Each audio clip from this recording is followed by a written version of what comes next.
to. All right, give me one moment here before we do that. All right, we'll call the meeting to order. Michelle, do you want to do a roll call? Good morning. This is Adriana Majovich. I will be happy to do the roll call. Thank you. Mr. Cunha, Mr. McLaughlin, Here.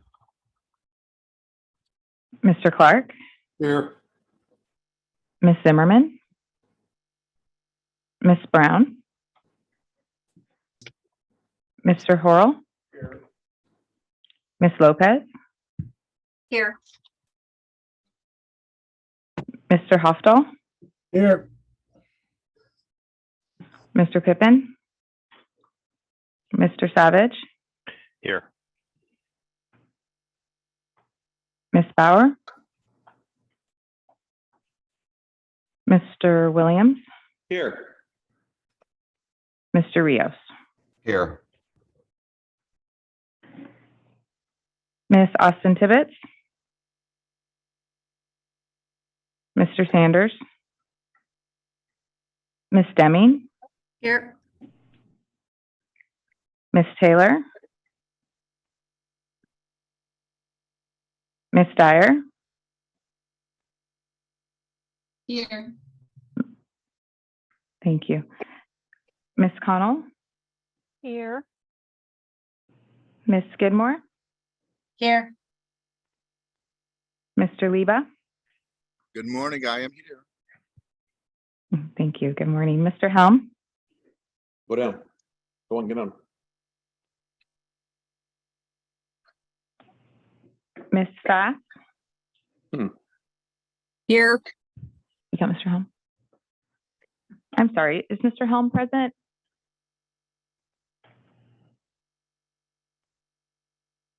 Okay, absent. Ms. Fast, Here. thank you. Mr. Ramsey?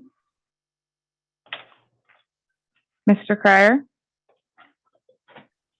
Here. Mr. Crump? Ms. Morrow? Ms. Matthews? Here. Mr. Ahmed? Mr. Ward?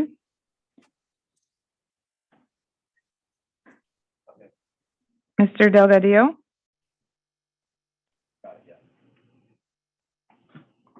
Mr. Cantu?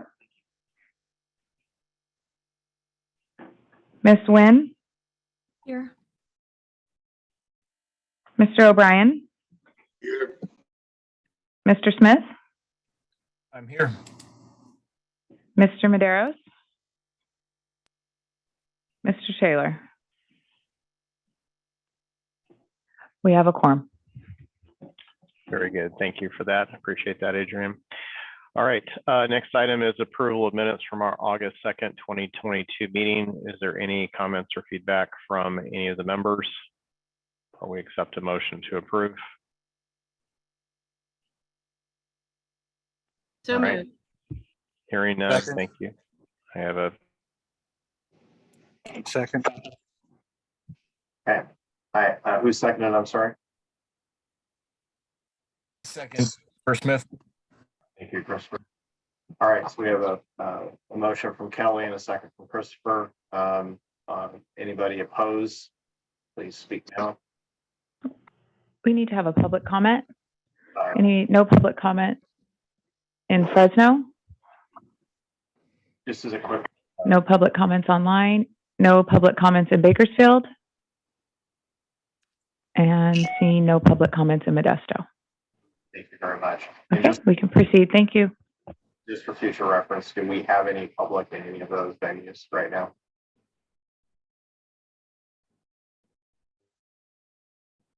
No, I don't believe we have any public in the offices, but we do have people online. Okay, we will just ask for online comments. I'll trust that staff will let me know if anybody shows up in the main offices, okay? All right, Then anybody oppose the motion moving forward? Very good. Minutes are approved. All right, we're on to item number 4, which is public comments. This time is made available for comments from the public on matters that are not currently on the agenda. It's requested that no comments be made during this period on items that are on the agenda. However, those will come up during the appropriate agendized section of the item. The public may make comments on each CAC agenda during that time allowed for public comment. Attention is called to the fact that CAC is prohibited by law from taking any action on discussions of matters that are not on the agenda. So we've identified there's no one in the offices from a public comment standpoint. Is there any online public that would like to comment on any items not currently on the agenda? No public comments online Okay, or very in good. office. All right. As I was not anticipating chairing today, I do not have any chair comments at the moment. So we will move on to item number 6, which is a executive director report. Morgan, are you handling that today? I can't tell who's in the office. Yeah, I am. Thank you, Chris. And I just wanted to pass along, I just was in contact with Manuel. Unfortunately, he's having some technical issues and is not able to get on today. So he won't be able to participate, and he wanted to pass along his thanks to Chris for chairing the meeting today in his absence. So with that, just one quick one I wanted to mention, just so it's on your calendars, the governing board study session, which is generally a 2-day governing board meeting that our board has every year, is currently scheduled for the 9th and 10th of November. It's a little bit more relaxed atmosphere for a meeting that allows a little bit deeper dive into some topical areas. We haven't been able to have a meeting since the outbreak of COVID, so this is the first study session we'll be having in the last couple of years, so really excited about that. The agenda for that meeting will be discussed and set at the September governing board meeting, so just wanted to make sure you guys had those dates, and we'll obviously be sending out some additional information as we get closer in terms of, I believe the event this year will be held in Wonder Valley, but in terms of accommodations and otherwise, we'll send out some more details for those that are interested in participating. So with that, Mr. Chair, that's the updates that I had this morning. All right, very good, Morgan, thank you. And just for a sound check, you all can hear me fine, correct? All right. Correct. I was having a few technical difficulties myself, so apparently Manuel's not the only one, but they're now resolved. All right, any questions for Morgan, either about the annual meeting that he was discussing or other items from the members?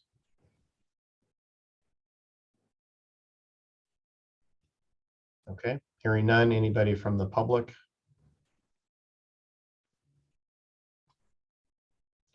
None, thank you. All right, very good, thank you.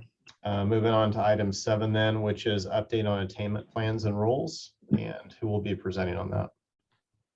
Good morning, everyone. This is Jessie Fierro, the Director of Air Quality Planning here at the district. You have the usual updates in your packet. I'm not going to go over each item, but I'll hit some highlights, and you're welcome to ask questions about any of them as you see fit.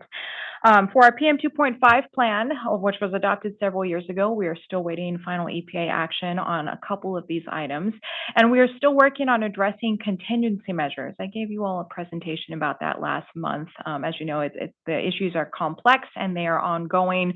Nothing too concrete to report on that one beyond what I shared last month. For the 2015 8-hour ozone standard, that's the biggie. We're still working on it, and there are things going on at the state level. CARB held a workshop on the state SIP strategy and will be holding a hearing to adopt the state SIP strategy on September 22nd. This state SIP strategy includes mobile source and other measures that will apply to the state as a whole, and which we will be taking credit for in our ozone plan. So that action before CARB this month is very much connected to the efforts going on here locally, and we work very closely with CARB to address all plan requirements in our ozone plan. So that is connected to that. We hope to have a workshop on the complete attainment plan a little bit later on, early fall, most likely for that one. In terms of rule development things, you are going on page 4, there's a little blurb in here about our NSR rule, and you're going to be hearing more on that one later today from Morgan. That's item number 11 on your agenda. So I won't go through that today. Just know that this update is what Morgan is going to be talking to you about later. We have several rules that are being amended for LDAR, that's leak detection and repair. There's an update here, a short update on that. We expect to have additional workshops later on this fall. I'm still trying to program myself to say fall. It's hard to believe it's already September and summer's almost over. Certainly doesn't feel over this week. We also have conservation management practices that is still ongoing. But a big one I wanted to make sure you knew about was we will be taking Rule 4460. That is our petroleum refining fence line air monitoring rule and the associated fee rule. Amendments to that rule will be considered by our governing board this month at our September 15th governing board meeting. So that is, hopefully that project will be completed soon. That completes my updates, but we'll be happy to take any questions. Thank you, Jesse. Any questions for Jesse on any of the items that were discussed from the board members?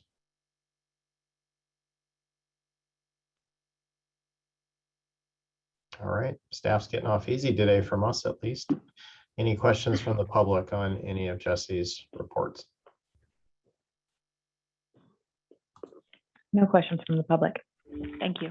All right, thank you, Jesse. Appreciate that. All right, moving on to item 8 then, we have the verbal report from CARB. Is a CARB representative online today? Yes.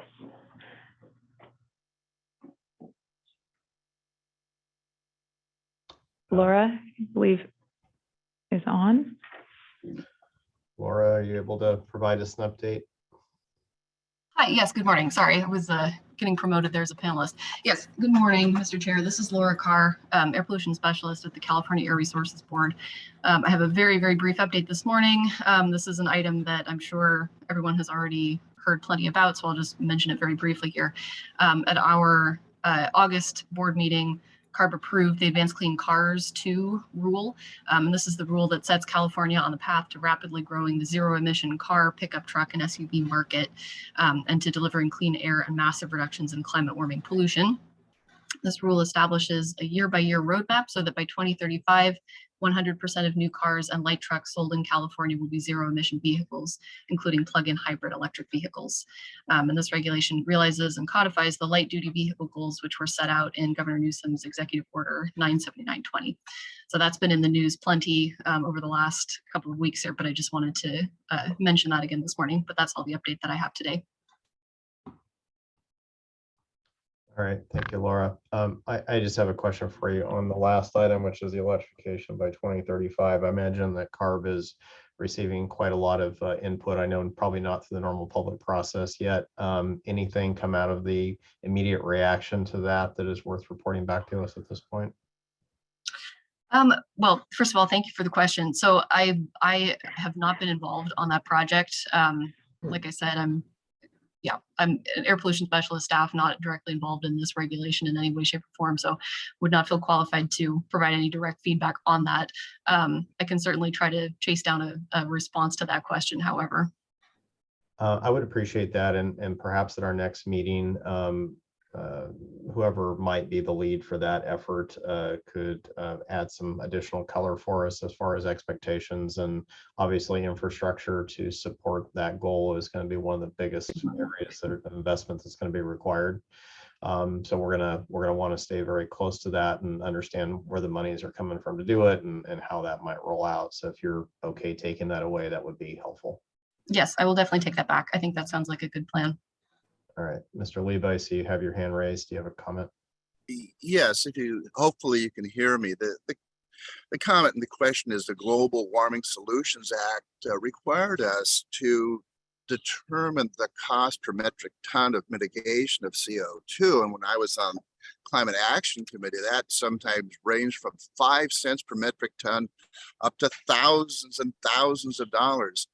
One of the major justifications for the all-electric vehicle rule is reduction in CO2 or GHG emissions.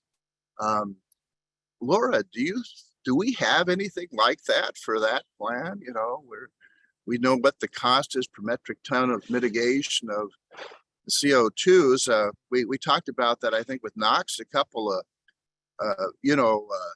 sessions ago, and was it millions of dollars per metric ton in one case. So I just hopefully, is there some cost benefit that is consistent with the Global Warming Solutions Act mandates? Mr. Leba, I will be very happy to add that question to the list of topics that the expert could potentially address next month. Okay, thank you very much. Thank you. The difficulties, Laura, just reporting out, you get a lot of questions you'll have to take back, but that's why these are valuable. So thank you. Absolutely. Thank you. Other member comments for Laura's report? Ms. Bauer, I see your fingers raised. Hi, thank you.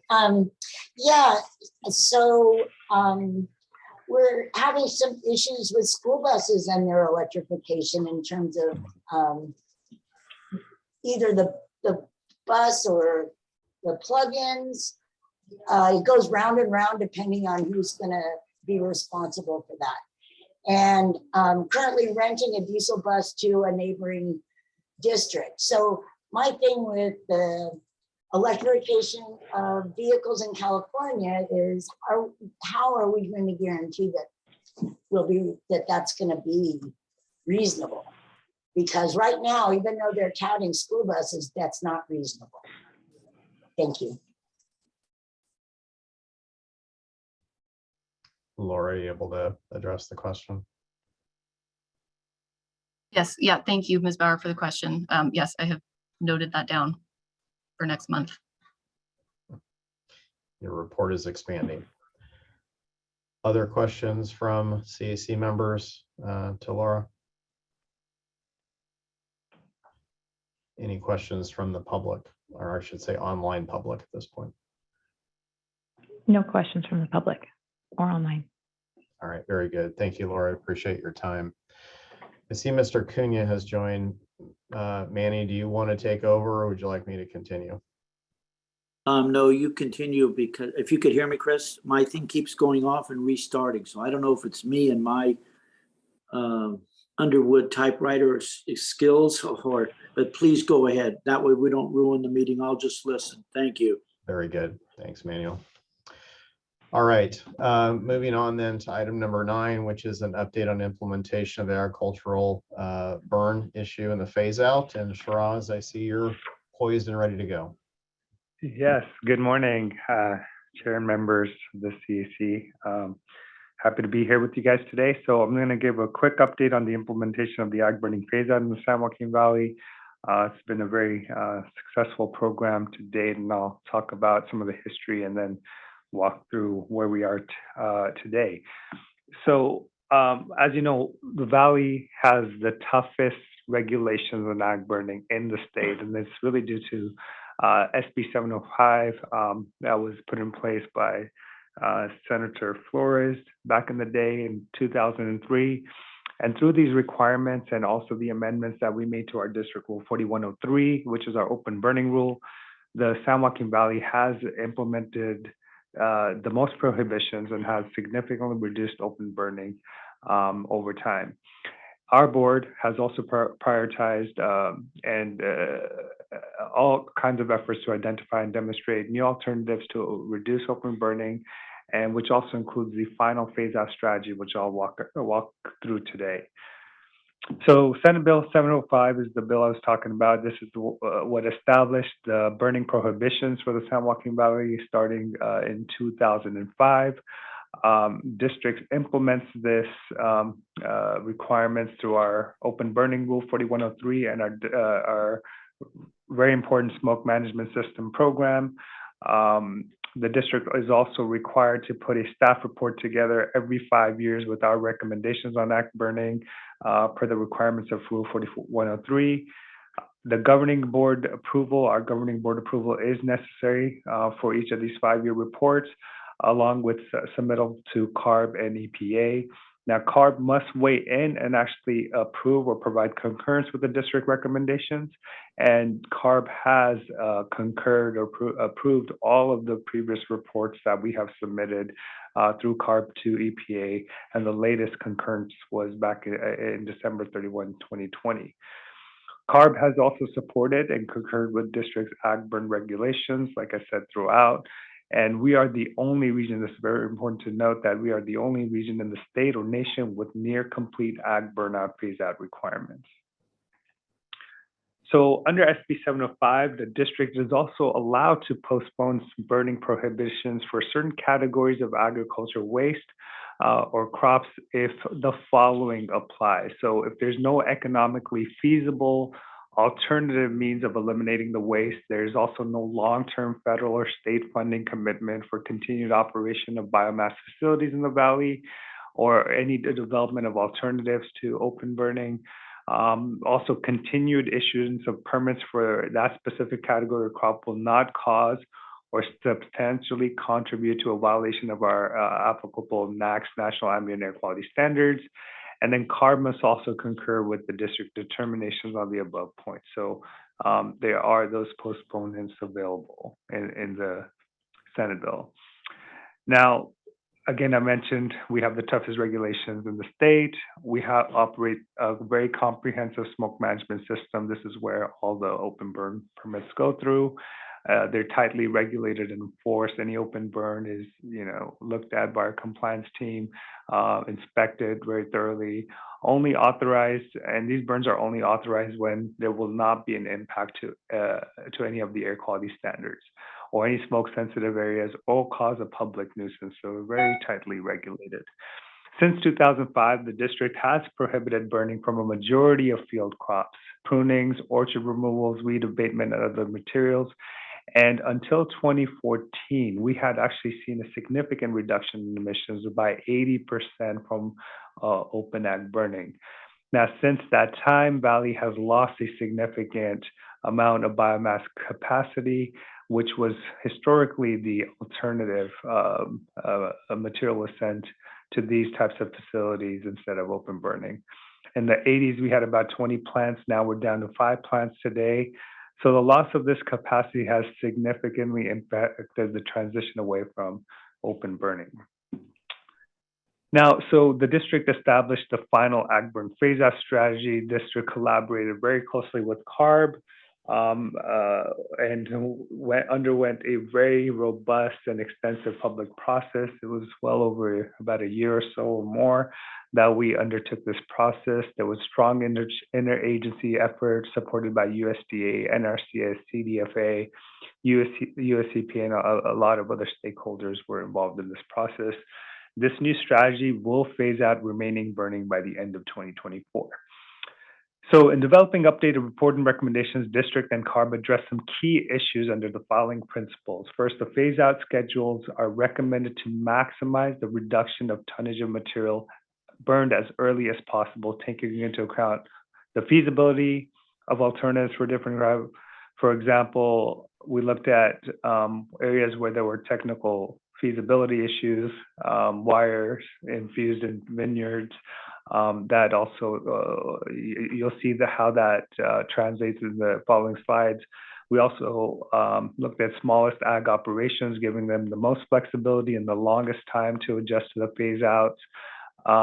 We also realized that we needed significant support to assist with the transition away from open burning in coming years due to the limited availability of these high costs of these alternatives. So incentives will play a key role in this. And I'm not going to go through these next few slides in detail, but as you can see, for small orchard removals, the prohibition gets stricter over time, starting with limitations for greater than 500 acres, then all the way in January 1st, 2024, down to 100 acres, and then it's prohibited in January 1st, 2025. So same for surface harvested prunings. You start off with prohibition of greater than 20 acres, then less than 20 acres with a farm size attached to it, and then lower the ag operation threshold to greater than 50 acres and then prohibited in 2025. Vineyard removals is broken down into two categories, which is very important. The cordon material, there's multiple wires. There could be a 3-wire, 5-wire, 7 or 9 wires, and these wires get infused into the vineyard itself, making it very difficult to dispose of that material without open burning or providing it for an alternative. So to allow for a better transition, you start with the larger acreage there compared to cane prune that don't have those types of problems. So January 1st, 2022, you have for cordon 2,000 acres, 500, and that goes down systematically over the next couple of years, and then resulting with full prohibition in January 1st, 2025. Same thing for citrus orchard removals, starting off with prohibitions in January 1st, 2021, and in fact, by most of this is already prohibited by January 1st, 2022. There's some limited exemptions here for less than 15 acres if you have less than a total of 500 total acres. So one of the things that we realized right away was, given the amount of material that will be needed to be taken out of the open burning realm, and also the cost of these alternatives, we needed funding and an incentive program to make sure that this program was successful. So in 2018, our board authorized new alternatives to Ag Open Burning Incentive Program. This provides financial incentives to chip ag material for soil reincorporation or land application or offsite beneficial use. Now, since 2018, our board allocated $25 million, which is a local district funding program. And in August 2021, through very, very strong local advocacy, our board accepted $178 million in additional state funding to not just for deployment of alternative practices, but also recognizing that we needed significant additional fleets or capacity. So there's funding available for expanding the fleet capacities to allow for full success for the phase out of this strategy. Here are the incentive amounts per dollar per acre. These were, put together by a very robust analysis and talking to a lot of stakeholders and just understanding the environment we're in. So you have a different amount if you're chipping and you're also incorporating that material into the ground. You have a larger amount associated with that compared to just chipping and without soil incorporation. So it ranges anywhere from $600 to $1,300 depending on the material. We also have an additional incentive amount for our small agriculture operations of an additional $100 per acre due to the additional setup costs associated with those operations. So the district relaunched our program in September 1st of 2021.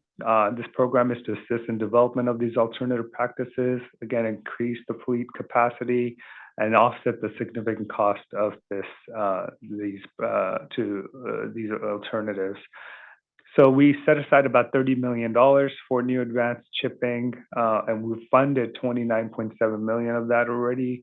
And we've already spent $74 million in alternatives and non-burning practices. So with a total of $104 million expended. So since the relaunch of the enhanced program in September 2021, the district has seen a significant increase in program demand, nearly tripling the monthly average from previous years. So we're spending about $5.4 million in executed contracts per month for these alternative practices, just demonstrating how successful this program is, that people are taking advantage of this incentive program and are doing alternatives instead of open burning. This is just a chart, a table of participation by crop type since 2018. As you can see, almonds is on the top of the list, given how many acres we have in the valley, and then with grapes, walnuts, and then so on. It seems like most of the crop types have taken advantage of the program, with a total of 3 million tons of material through this program. Significant amount. Like I said before, we also had enhanced funding for smaller agriculture operations. In 2021 January, our board directed that 30% available funding be initially set aside for smaller ag operations, less than 500 acres in size. And as you can see, we're doing really good in terms of meeting that. And in August of 2021, our board allocated an additional 100 acres, $100 per acre for each funding category for less than 100 acres. So, and you see that 22% of the total value projects are for less than 100 acres. So. Also, I talked about the need for additional and advanced chipping equipment. Some of these equipments, recently have been fully enhanced to handle some of the wire issues we've been talking about for vineyards, to be able to chip the material a little bit faster, to be able to take that metal out and not destroy the machinery. I mean, these are very expensive machinery to be able to handle the type of material out there and for the longevity of it. So we allocated $30 million. And like I said, almost all of that has been expended. About 55 pieces of equipment have been funded to date, and which we believe will really increase the capacity and allow, the full success of this phase out to happen. So as you can see from this slide, back in 2000s, there was a significant amount of tons of woody waste that was being burned. You started seeing that tapering off in the 2010, 2011, 12, 13, 14, and then we had the loss of biomass capacity, and you started seeing that material shoot up again. But since the launch of our alternatives to the grant program, you can see a significant decrease. It took a couple of years for it to kick in, but then look at 2022, how far below we are, even below the projections. And you can see people taking a lot of advantage of this grant program, the incentive program that we have, and these alternatives and the increase in fleet capacity are definitely supporting this transition.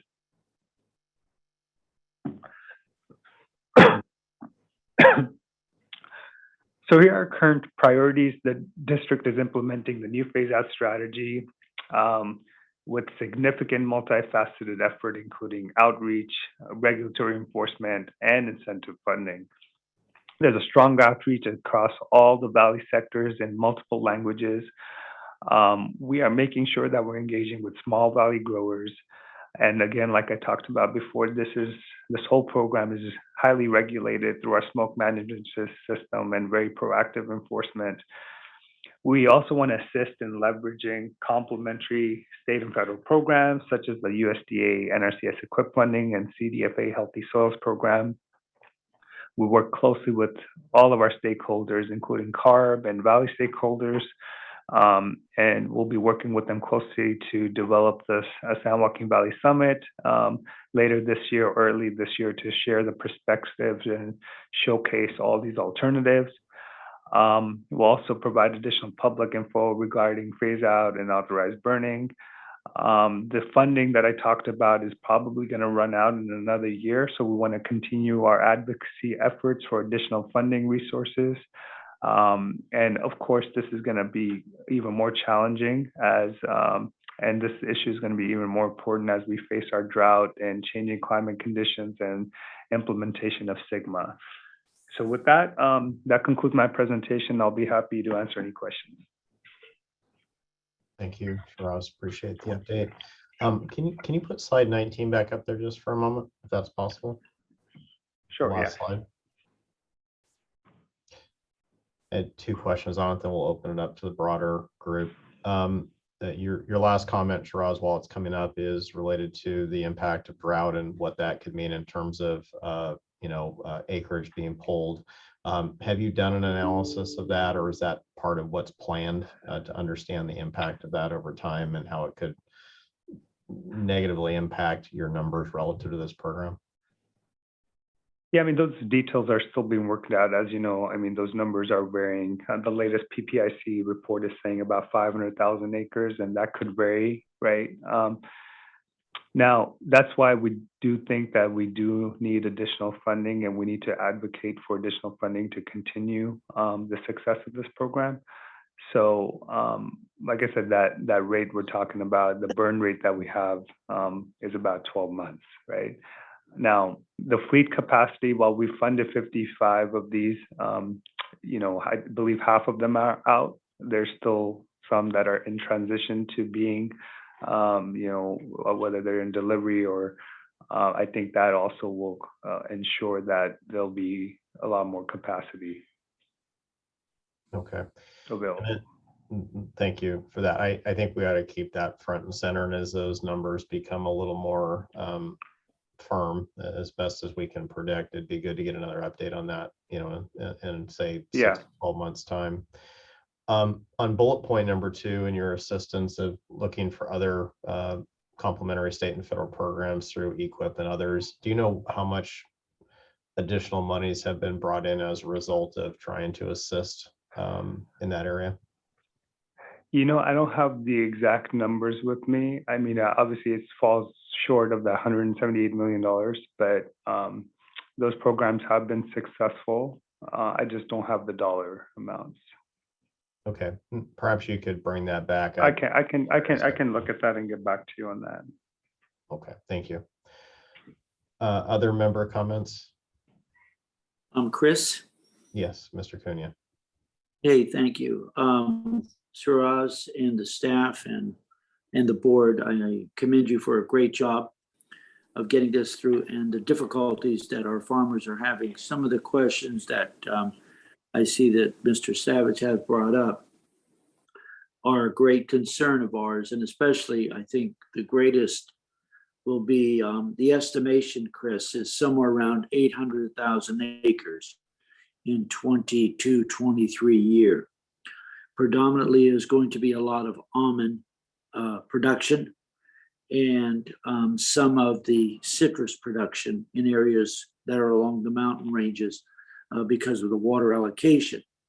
But saying that, I think with the board's allocation of the 30 million for equipment, there will be a need to increase that number after all the sales or all the purchases have been done, is to increase those companies that have equipment so they would increase their inventory, as well as those that have a portion of the equipment to remove trees and vines will take more money. And that's what we are advocating in Sacramento for, to help extend that 30 million to make that more available in 23-24 year. And secondly, to increase the grower grant program, both asking for 25 million in the NRCS funding under EQIP to go to farmers, to help the farmers. That's what we've asked in this farm bill. I think that's definitely going to be needed. The one thing I do want to make a point about that I have heard, and I'm very disturbed, that why some groups are advocating that agriculture burning is still going on, and that's an absolute outright lie. I'm very disappointed in the media that have not given the credit to the farmers for what they have done, the Air District, and even ARB. This was a huge undertaking, and I will say this very professionally. I think these groups that are out there bashing the ag industry for not doing anything on ag burning better start opening their own door to deal with the forest. And all the fires we have going on right now in California are devastating and have been. And they don't seem to worry about what devastation that smoke has done to the total environment because of burning of houses, buildings, equipment, power poles.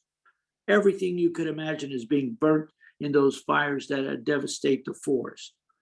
So I'm just disappointed in the news media for not being professional at all about giving the credit. This is a very difficult thing. A couple of weeks ago, there was a tour by the ARB chairman, and we took her out to go look at a metal grinder, chipper, I should say, dealing with vineyards where the wire and the T-post grow into the wood of the vine. The only way to separate that is to use some of the most high-tech equipment that is being worked on. The district is continually with ARB looking at pieces of equipment that can be modified to help our farmers deal with these type of cordon vineyards. If we didn't care, we wouldn't be doing all of this. And the district and the ARB wouldn't be doing what we're doing with the funding. So I just wanted to bring this up. And yes, Suraj, we will have to continue funding in 23, 24, clear out to 27 probably, in the vineyard arena especially. We do not know how much Sigma is going to even take out more than the 800,000 acres. That is no small amount of land, and we've got to deal with it.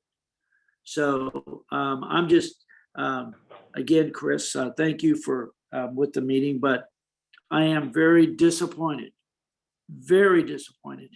in the media for not doing a professional job of giving credit to the farmers, to the air district, to ARB, for all the stuff we're doing and trying to do to clean up the air.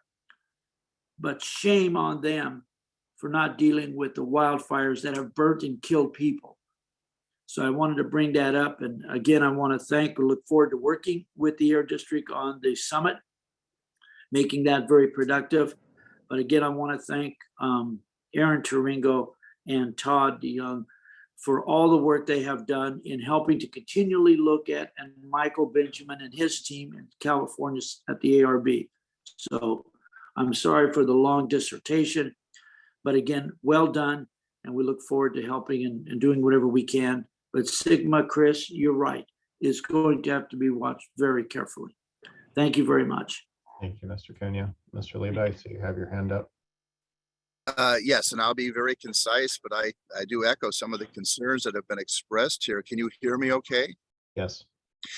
I guess there's maybe two things that I hope in the future when we have these presentations. I think I brought it up before. It's like if you look at slide 18, we see the amount of agricultural burning as it's come down in the number of tons, as Mr. Cunha has mentioned, but we should see the amount of PM 2.5 that's associated with that in metric tons. And just like Mr. Cunha was suggesting, what is the kick up from wildfire and other sources? We want to see where this fits in the overall scheme, because wildfire is a tremendous producer of PM 2.5, which is our concern. So to actually see, please quantify the metric tons of PM 2.5, you need to do that, for it to be justifiable to me. And we have a lot of numbers out there in terms of just our subsidy cost: 178 million, 103 million, 72 million. Again, what is the cost per metric ton of PM 2.5 that's abated or prevented from all these programs? So in the future, I know you have robust studies. It'd be great that you had one slide that showed that information, as well as that slide number 18 that compared the amounts of emissions from ag burning with wildfires. Thank you very much. Thank you, Mr. Leba. Appreciate it. Other comments or questions from members?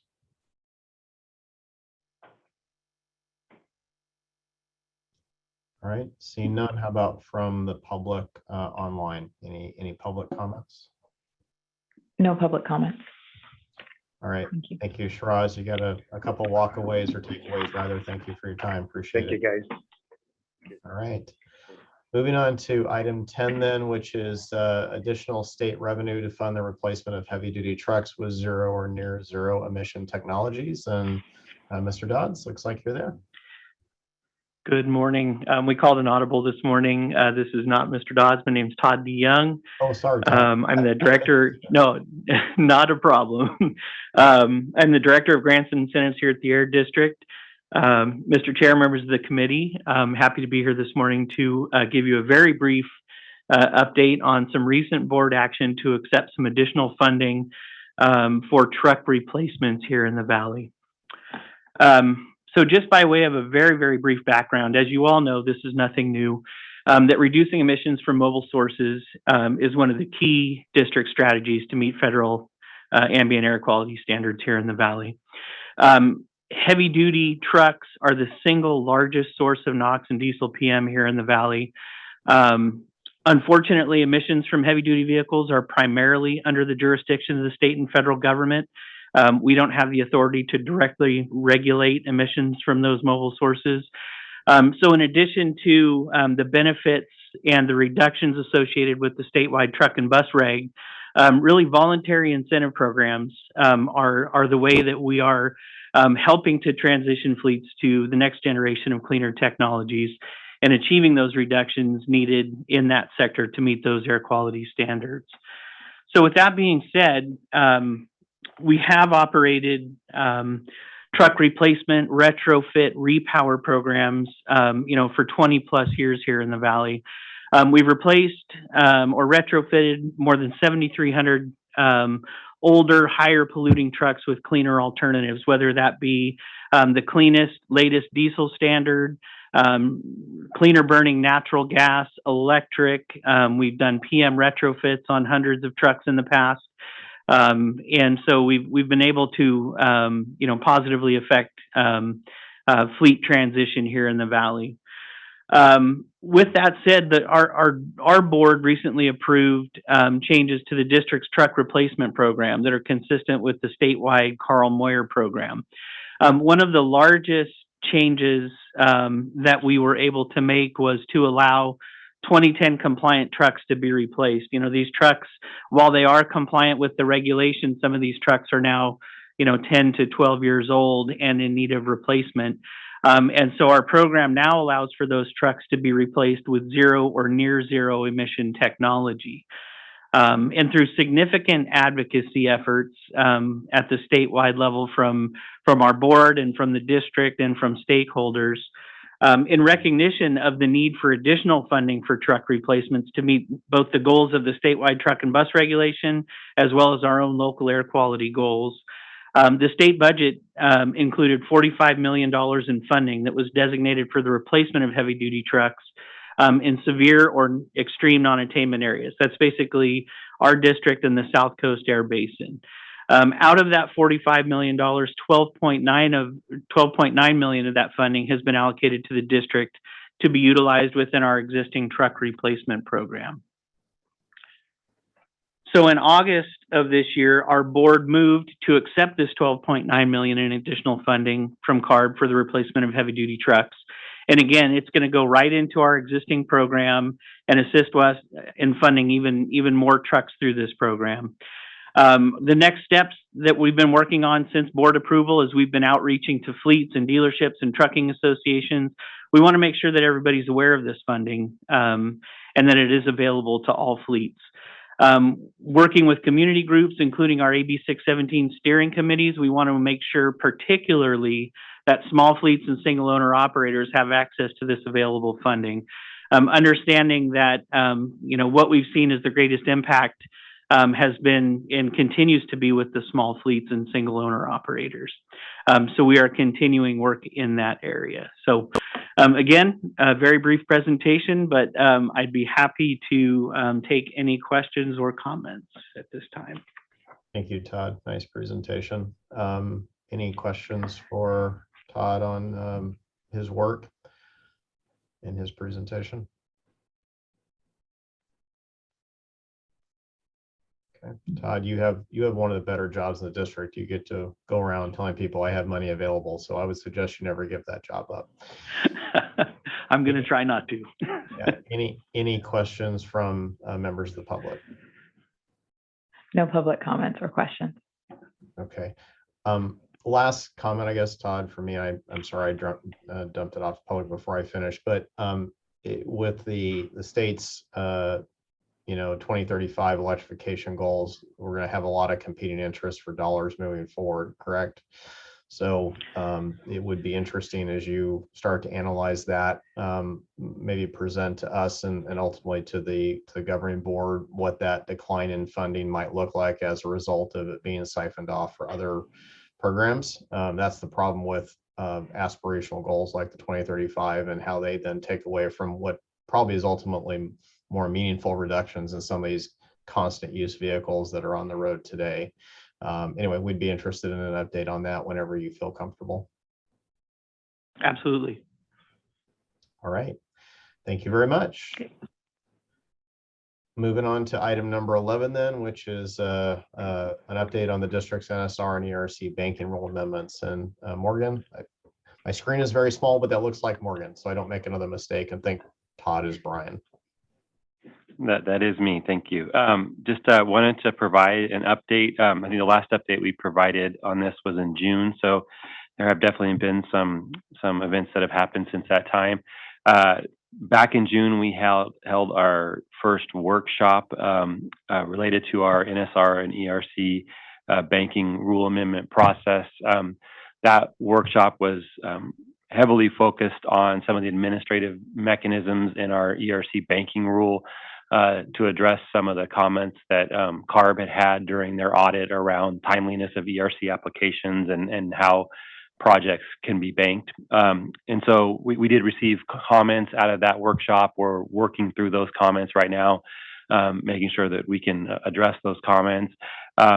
Since that time, probably the most significant thing that's happened as well is at the end of July, I think it was July 29th to be exact, EPA took proposed action or published a proposed action on the 2019 version of our NSR rule, which we submitted way back in the beginning of 2020 to EPA for their consideration. That action was a limited approval, limited disapproval. The public comment period for that is just closed now, and so we assume EPA is going to take a couple of months or a month or so to evaluate all those comments and then finalize their action on that. But in that now, we're working through trying to understand the action and the points of approval and disapproval.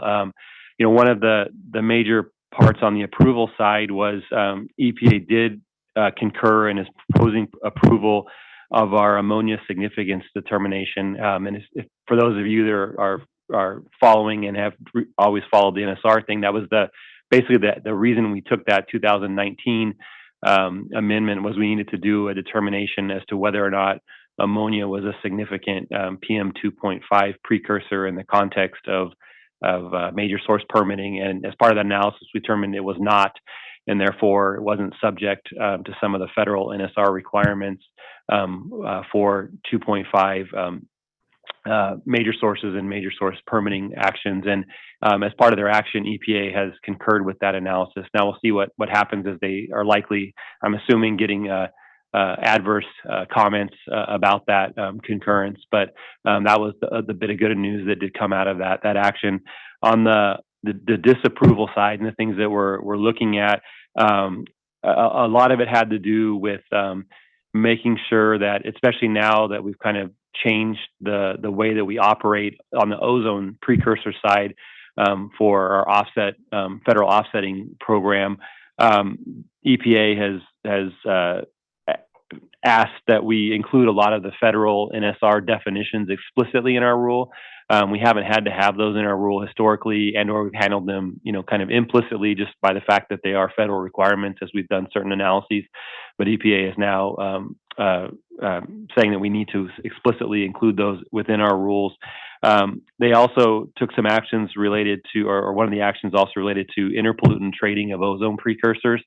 And specifically, this is due to a court case that happened in the last year or so, which basically banned interpollutant trading of ozone precursors. And so now, because of that court case, we need to take that as an allowance out of our rule. So we're working through that.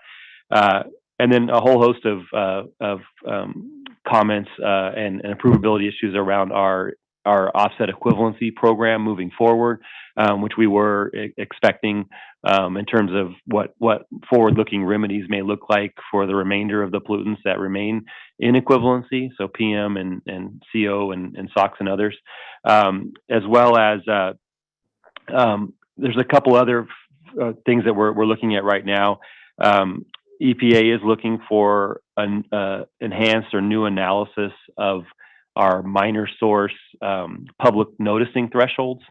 Those analyses that we did previously were prior to us being extreme non-attainment. And so it's EPA's position that we need to revise those analyses now that we are extreme non-attainment and make sure that they are still appropriate for our minor source public noticing thresholds.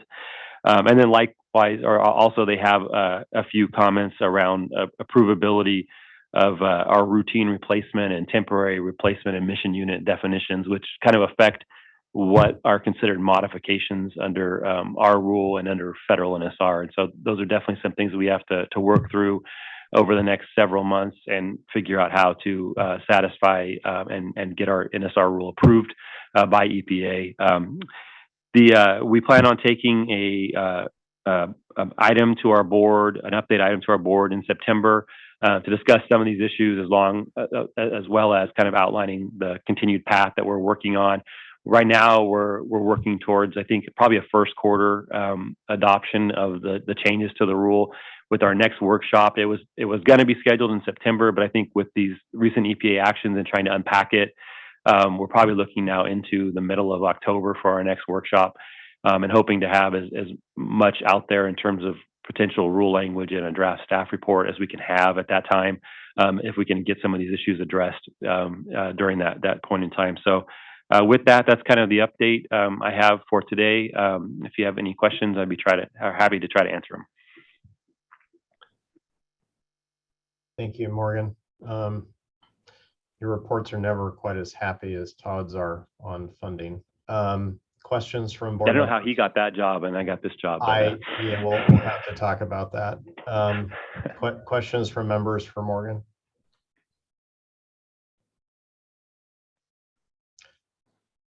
There's a lot to unpack from what you said, Morgan, none of it positive, quite frankly.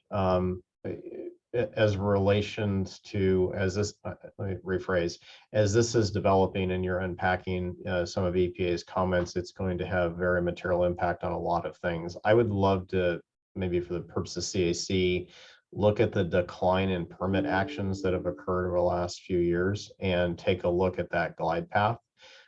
Because it is obviously the ability to make any changes, investments is severely hampered by some of these actions, not all of them for the right reasons from my point of view. But it would be good to take a look at that over time to understand what the true impact is, because there's multiple impacts that are occurring, obviously. But one of those is people just are not going to come forward with any changes or investments that they might need to make because they won't get permitting. Not implying they would do it without permitting, but it just means they're just not going to make that investment. They'll look elsewhere. So if you wouldn't mind taking that as a takeaway, I'd appreciate it. I'm happy to talk to you offline about that as well. All right, thanks, Chris. Ms. Deming, I see you have your hand up. Yes, sir. Morgan, do you have just a short list, and you can just email it, just of the actual approval and limit approval, disapproval, like the list of what you said?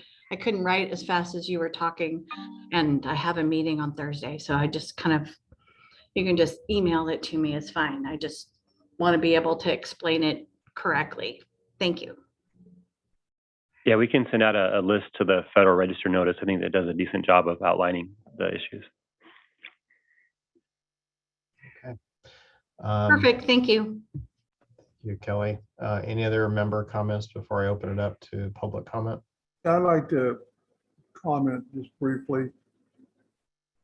I think, I don't know if I'm the only oil guy on the CAC today, but as you know, we've been under attack, I guess that's a good word for it, from our governor and doing away with the oil business. So as we go through these processes, just to let Morgan and everybody else up there know, the industry is not going to be in a good mood to hear any more of, if you will, nails in our coffin presented to us during board meetings. So we're hoping that we can work together, but I'll tell you, right now, it seems like that we're on the down slope. In fact, some of my guys are saying I'm in business to go out of business. And to say that that's not going to happen to some of the other industries, it will. I mean, that's just the trend, unfortunately. So we've already discussed one, we're going to have zero emissions by what, 2035? And to do away with, this new rule to come out with anything within 3,200 not square foot, but 3,200 feet. You can't drill a new well. And existing wells will be subject to more stringent requirements. And so as we go through this new source review rule or SIP updates, I'm not sure what's left to update because it's a tremendous challenge for us to stay in business. So I want to leave with you all with that. And if you think I got a burr under my saddle, I do. So as we go before the board or before the staff, I'll be making some presentation to that fact. Thank you, Mr. Clark. I think that sentiment is shared by many. Mr. Saunders, I see your hands up. I concur with what Les has said. I'm not going to go back through the whole thing, but what's happening is Kern County tax base and people spending money just generally, a lot of things are going to be lost if this doesn't slow down a little bit. I mean, I can vouch that our organization has spent well over $7 million becoming a compliant, trying to become a compliant group. And we still have a few more. And we haven't seen all these perks or free trucks or things like that. I mean, it might go to ag, which is good too, because Kern County does ag, but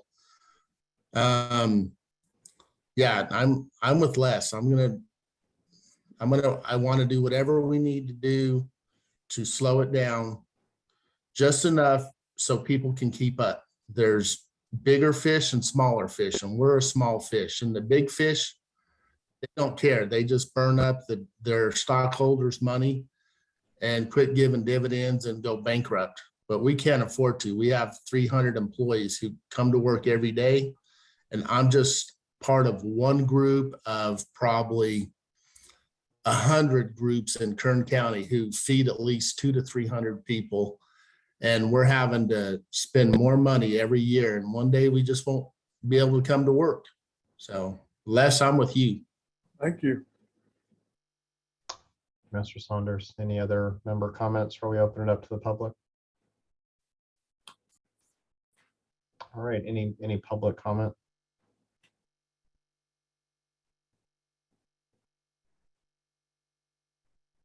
Is Ms. Bauer on? I'm sorry? I believe Ms. Bauer had some connection issues, I believe. Okay. Bauer, are you with us?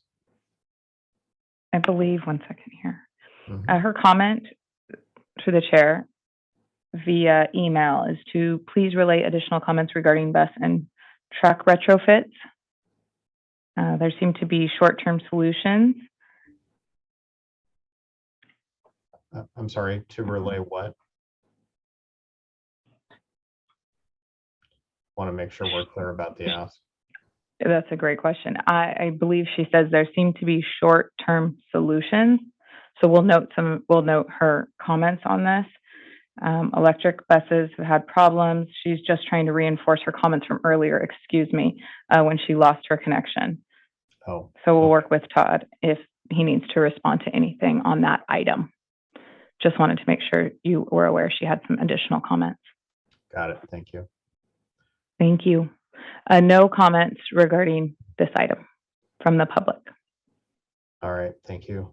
Morgan, thanks for the report. And yeah, maybe you and Todd can talk about switching jobs because yours is less fun than his. Thank you. All right. Okay, moving on to item number 12 then, which is AB 617 updates. And we've got a couple sub topics to deal with. And Jessica, are you on or available? I I am, yes. This is Jessica Olson. I'm the Director of Community Strategies and Resources here at the district. And then after I'm finished, I will pass it then to the CARB representative, which is the other piece of this update. As I update pretty much every month, we do continue to meet regularly with all 4 community steering committees. And as of now, which was the case pretty freshly at our last meeting, all 4 of our CSCs or community steering committees are in what we call implementation mode, meaning that their community emissions reduction program has been both adopted by our board and approved by CARB's board, with the exception of Arvin Lamont, which is set to go before CARB's board on October 13th. So actually just at their last Arvin Lamont Community Steering Committee meeting last week, CARB used most of that time to conduct a workshop to the public to get feedback for their staff report, for which they'll take to the board in October, and just update sort of on the process that the community went through to develop that SERP. The South Central, Fresno, Shafter, and Stockton communities have all been in implementation mode for a while now, and they are really working through ways to implement, in particular, many of the incentive-based strategies. So in all 3 of those communities, we've actually launched in various forums and at various times, requests for proposals seeking contractors to run tree programs that's both for urban greening and vegetative barriers to block pollution and to help clean up the air in those communities. All of those RFPs are about to close, so we're doing a lot of outreach with community groups to see and seek interest in applying for those. In another case, some of the newer measures that we've been working on with communities, and a lot of interest has been sort of coalescing around residential indoor air filtration. I think generally right now we consider ourselves pretty lucky. We haven't been completely inundated with smoke, but we know that that's generally something that this time of year happens throughout the valley. I know you have all heard recently about the district-wide program, the pilot program, but in each of these CSCs, in each of these steering committees, folks are interested in funding residential air filtration units for the community members within the boundaries. So we're kind of just in various stages of trying to understand kind of what the refinements or qualifications for those measures would be. We also have a couple of just really great updates based on our last board meeting. In Shafter, 2 different community improvement projects to improve sidewalks and bike lane infrastructure, one in the city of Shafter and one in an unincorporated area of Kern County, were unanimously supported by the CSC and then approved by our board last week or a couple weeks ago. And then similarly, at the same update to our board in the same item, we got approval to do a car share program in Stockton, and that's in partnership with the Public Housing Authority there in Stockton. And so that's something that, again, was supported by the CSC, and we're really excited to get moving forward. Just generally, some of the big things that we're working on kind of in 3 big categories. Incentives measures are what I really just updated you on. The second big category is outreach. Of course, outreach is super important. You know, of course, letting folks know about air quality and how to protect themselves, how to check real-time air quality information. But also most recently, some back to school anti-idling outreach, very specifically at schools in the boundary. We actually just had folks come back this morning from being out and about in the Fresno area, handing out flyers, telling folks how to check their air quality, what grants programs are available to them. And then the third big thing that we're really, now that we're kind of in implementation mode, is something that I know Mr. Liba is really interested in, is continuing to track health research. So research that's just going on throughout the state. And certainly there have been a lot of efforts in 617 communities specifically, and even really within Stockton specifically. So continue to track that research, to bring those updates to the CSC, and to really focus on understanding sort of the health outcomes as we continue to implement AB 617. So with that, that concludes my brief update. I'm going to go to Pippin, who is at CARB, to give their update. Jessica, would you like to take questions before we move on to Pippin? Or you want to wait till the end? It's up to you. I think typically I've passed to CARB, but I'm open if there's questions now. Well, we'll let Pippin go, and then we'll come back. Thanks. Awesome. Pippin. Thank you. Thank you. Pippin, you're on. Great. Thank you. Thanks, Jessica. So a few things. First off, just an update on a couple things that CAR's been working on as it relates to 617. The California Air Resources Board, right, CARB adopted the South Los Angeles Community Emissions Reduction Program. That actually was taken to the board on August 25th and was passed unanimously. So if you want to check that out, that's the video is online on our website. I was going to say I could drop it in the chat link, but I don't see one here for this meeting. And then the second one is about the consultation group. This is kind of just an FYI for you guys that the consultation group will have its next virtual meeting on September 7th at 1 o'clock, 1 to 4 specifically. And they'll be discussing the People's Blueprint, getting in the nitty gritty, right? Chapters 7, 8, and 10. Chapter 9, interestingly, has already been discussed. And again, if anyone's interested in that, let me know, and I can certainly send the link to that. You know, and this is really about the People's Blueprint is really some community members got together and produced a document that is will be an important input in our kind of larger process of developing this new update for the blueprint associated with you know, the requirements of 617 moving forward. So that's actually, it's a pretty brief update, but that's what I have for you today. All right, thank you, Pippin. Questions from board members for either Jessica or Pippin on their updates? I don't know what CARB's position is on this, but LA has adopted the regulation that does away with all oil production, all new oil production, and phases out all existing oil production and within I think it's a 20-year time frame. So I don't know what you guys are doing, you know, with that, or you're part of that edict that's been passed down to the industry or not. So that concerns me.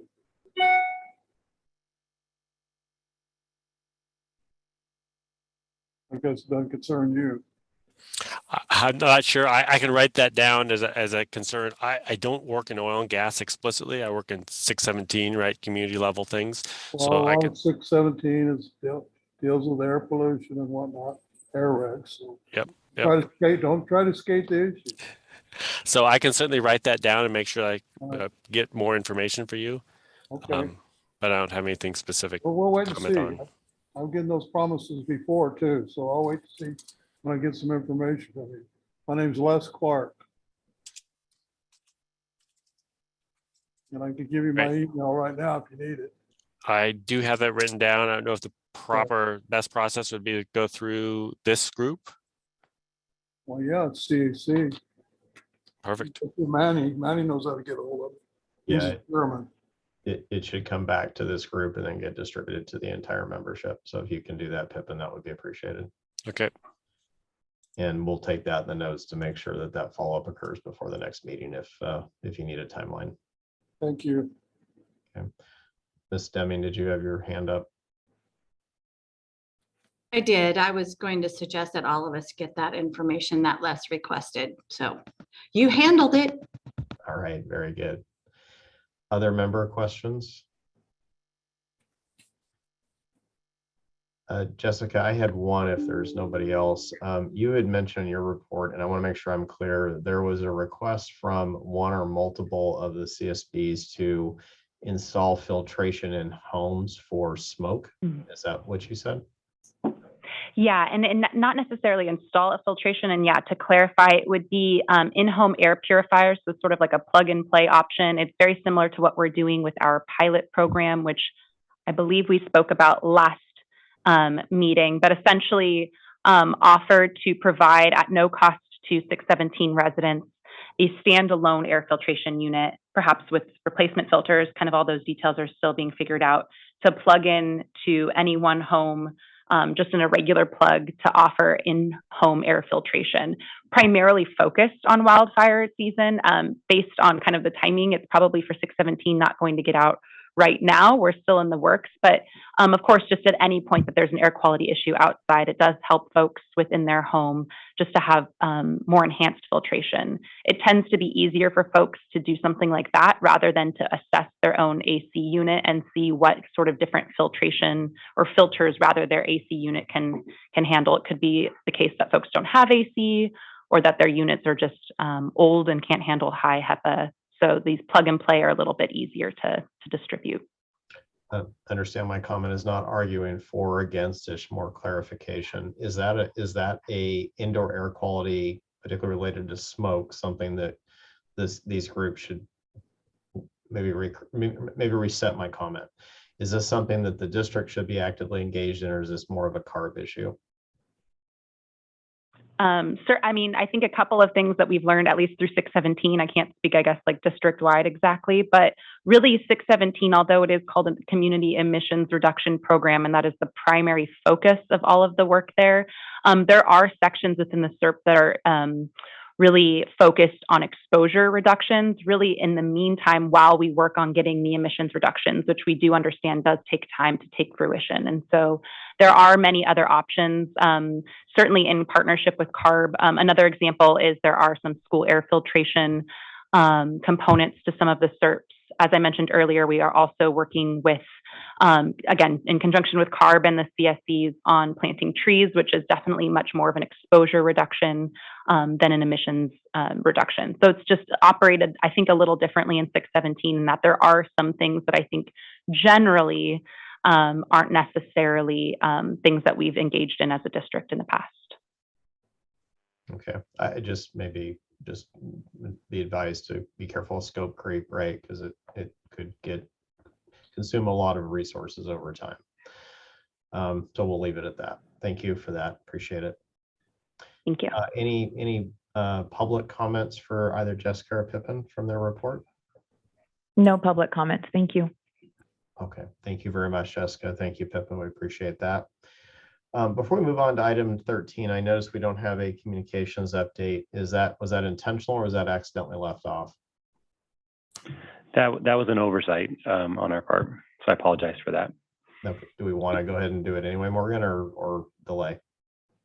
I think we can. I don't know that there's anything absolutely pressing that has to be done this month, so we can get it back on the agenda for next month's meeting. Okay, thank you. I appreciate that. All right, moving on to CAC member comments. Any comments that have not already been made from members that need to be put on the table? Chris, this is Manuel. I want to thank you very much for taking over today and doing a great job, and all of the CAC members allowing me to be on. And I hope I didn't any interruptions from my process. But again, I want to thank you. And I also want to thank the staff for cooperating and helping make this. But again, thank you for your time. And again, the most important thing I will say for our valley and our rural communities is our businesses must stay alive. And to stay alive means we have to afford to live. And not everybody can buy electric cars. Not everybody can buy electric trucks and buses in 10 years, 5 years. So it's nice to say all electric, but we've got to keep our rural communities alive. That's what makes things happen. Our rural communities feed the country, feed the world. And without those type of resources, we can't produce food. And that means to have the proper fuel necessary to operate our tractors, our equipment, our rigs, and to move the food to the people across the country in a timely and a very economically cost-effective way. And again, all rural communities have many independent truckers. They are not wealthy, and they are not going to be able to buy a brand new electric truck unless the state of California wants to fund it from anywhere from 80 to 90% of the cost. You're talking about a $300,000 to $400,000 truck.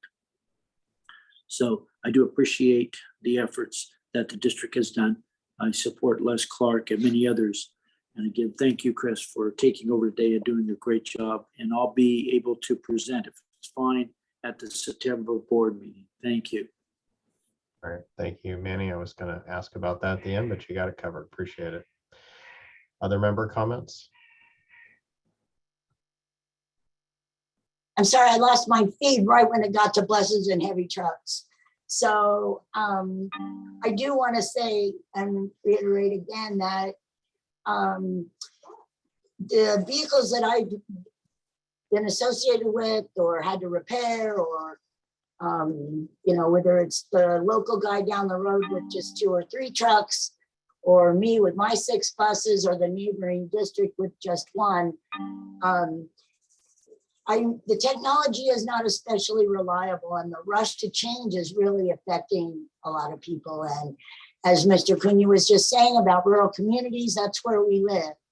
And I just, stepping lightly might be a better approach, is what my feeling is, and it's costing us money. So thank you. Thank you, Ms. Bauer. Appreciate that. All right, any additional comments? Okay, with that, we will adjourn the meeting. Our next meeting will be October 4th. And as Manny indicated, he will be presenting at the next board meeting on behalf of CAC. So thank you. Everybody have a good rest of your day. Good job, Chris. Good job, Chris.